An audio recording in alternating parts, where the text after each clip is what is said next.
kindergarten artists, it's Mrs. B. I am here working in my home art room, and we're going to start our first art lesson today.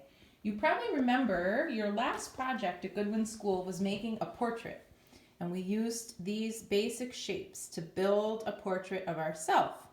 And in art, when you make a picture of you, it's called a self-portrait. Well, today we're going to make a picture of somebody else. We're going to make a picture of someone who lives in your house. So this is my son, Nate, and he's a 5th grader at Old Saybrook Middle School. And I made a portrait of Nate. So Nate is going to help me this morning.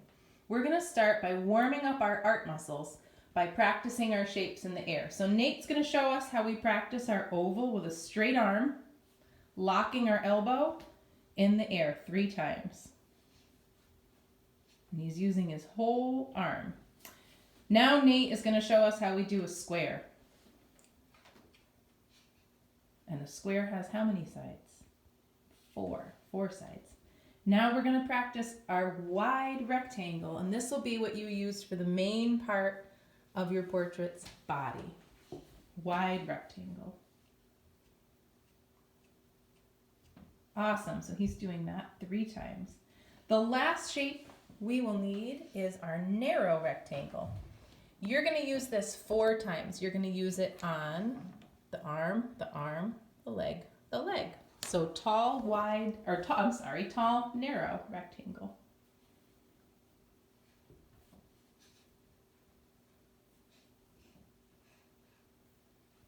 Awesome.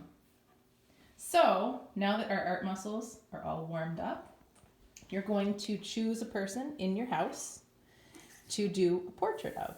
So I did my portrait of my son, Nate, and the first part of your portrait is drawing those shapes with a pencil to build the person's body. I always start with the head and make my oval, square for the neck.